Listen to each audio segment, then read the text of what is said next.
ہم نے رب کے حکموں کو توڑا, ہم نے پرواہ نہیں کی. ہم سمجھے دنیا میں آئے ہیں تو ہماری دنیا ہے, آوارہ ہوں, خواہشات نفس کے مطابق زندگی گزاریں, آنکھیں بے حیائی میں لگی رہی, سوچیں آوارگی میں لگی رہی, کان نغمے سنتے رہے, زبان جھوٹ بکتی رہی, ظلم و جبر کا بازار گرم رکھا, عصمت عزت پامال کرتا رہا, لوگوں کا مال لوٹتا رہا, حق غصب کرتا رہا, کلیجے اور دل چیرتا رہا, لوگوں کو زخمی کرتا رہا, لوگوں کے جذبات سے کھیلتا رہا. پرواہ نہیں کی کہ یہ دنیا ہے, امتحان گاہ ہے, چند دنوں کے لیے آئے ہیں, اللہ کے حضور پیش ہونا ہے, عملوں کا حساب ہونا ہے. اب جب وہ دیکھیں گے کہ ہمارے ساتھ کیا ہونے والا ہے تو ان کے چہرے پہلے بگڑ جائیں گے. کیوں؟ وہ گمان کریں گے کہ ان کی ریڑھ کی ہڈی توڑ دی جائے گی.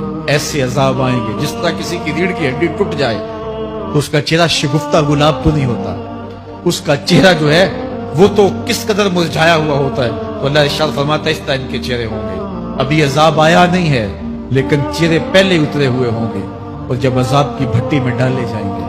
اللہ اکبر. اور وہ سخت عذاب, حضور نے جبریل امین سے پوچھا مجھے جہنم کے عذابوں کا ذکر سناؤ.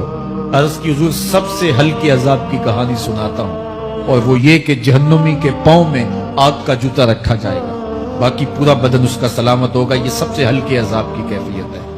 اب پاؤں میں آگ کا جوتا ہوگا, حدت, گرمی, شدت اتنی ہوگی کہ دماغ پگھل کے ناک اور کانوں کے راستے سے باہر آ جائے گا. پاؤں میں رکھے ہوئے جوتے کی گرمی دماغ کو ایسے چڑھے گی کہ وہ پگھل جائے گا اور ناک اور کانوں کے راستے سے باہر آ جائے گا. تو اللہ کے عذاب کے خوف سے چہرے بگڑ جائیں گے, حالت سلامت نہیں رہے گی. یہ بات ذہن میں رکھیں کہ اللہ جس کو جہنم میں ڈالے گا اس کو اس صورت میں نہیں ڈالے گا, یہ محمدی صورت ہے. یہ شکل اس کی چھین لی جائے گی اور اس کی شکل بڑی کر دی جائے گی.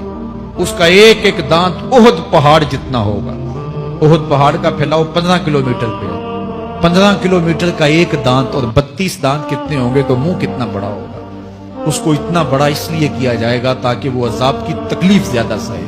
70 گز موٹی کھال ہوگی اور کھال چل جائے گی تو اللہ قرآن میں فرماتا ہے ہم نئی کھال دے دیں گے تاکہ عذاب کی تکلیف اس کو گوارا کرنی پڑے. پھر چیخے گا, چلائے گا, ہائے مجھے پانی دو, پانی دو, پیاس کی شدت ہے.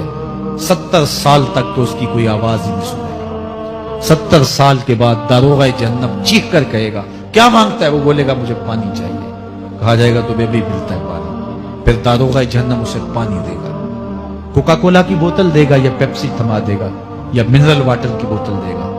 نہیں, قرآن بتاتا ہے اسے مائے حمیم دیا جائے گا, کھولتا ہوا پانی, اور وہ اتنا گرم ہوگا جب پینے کے لیے چہرے کے قریب کرے گا اس سے اٹھتی ہوئی بھاپ کی وجہ سے چہرے کی کھال ادڑ کے اس کے اندر گر پڑے گی, لیکن اس کے باوجود اس کو پینا پڑے گا. اللہ فرماتا ہے یہ دنیا ہی سب کچھ نہیں ہے, سمجھ لیا یہی سب کچھ ہے, آخرت کو بھول گئے. صبح اٹھے کام پہ چلے گئے, شام آئے آبادگی میں چلے گئے, صدائیں آتی رہی حی علی الصلاح حی علی الفلاح, کوئی پرواہ نہیں کی. نہ پیشانیوں نے سجدے کیے, نہ سوچوں میں پاکیزگی آئی.